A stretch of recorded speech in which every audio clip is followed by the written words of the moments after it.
महाराष्ट्र नवनिर्माण सेनेचा ठाकरे यांचा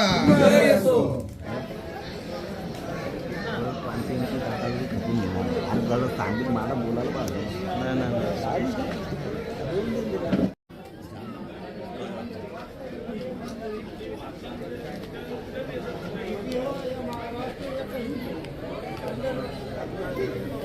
असं वाटतं की हे भिवंडीतलं आमच्या मनसेच्या शाखेचं आज उद्घाटन आहे.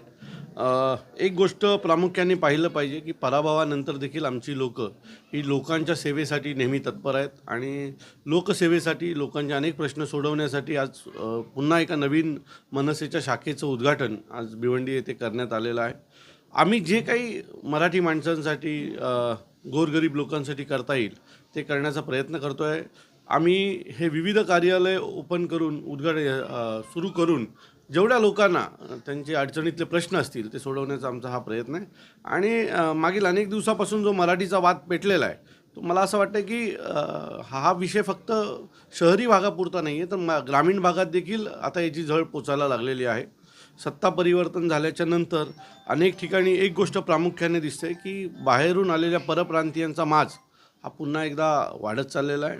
आणि हा माझी देवेंद्र भाऊंना विनंती आहे की आपण या सगळ्यावर आला घालावा, गृह खात्याला योग्य ते निर्देश द्यावेत आणि हे सगळं कमी झालं पाहिजे. नाहीतर भविष्यात गल्ली गल्लीमध्ये भाषिक प्रांतिक वाद सुरू होते.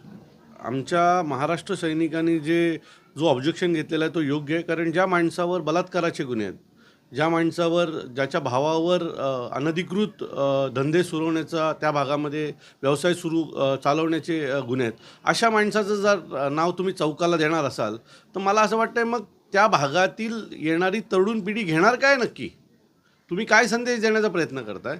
या देशात अनेक महान पुरुष आहेत, त्यांची नावं दिली पाहिजे. डॉक्टर बाबासाहेब आंबेडकरांचं नाव द्या, छत्रपती शिवाजी महाराजांचं नाव द्या, रतन टाटांचं नाव द्या. नावं चौकानं यासाठी दिली जातात की त्यांची काहीतरी पुण्याई असते, ज्यांची पुण्याई बलात्काराने सुरू होते आणि 2 नंबरच्या अनधिकृत धंद्याने संपते. अशा माणसांची नावं देऊन तुम्ही नक्की भिवंडीकरांना संदेश काय देणार आहात? सो मला वाटतं आमच्या महाराष्ट्र सैनिकांनी घेतलेला निर्णय हा योग्य आहे आणि आम्ही देखील त्याच्या पाठीशी खंबीर उभे आहोत.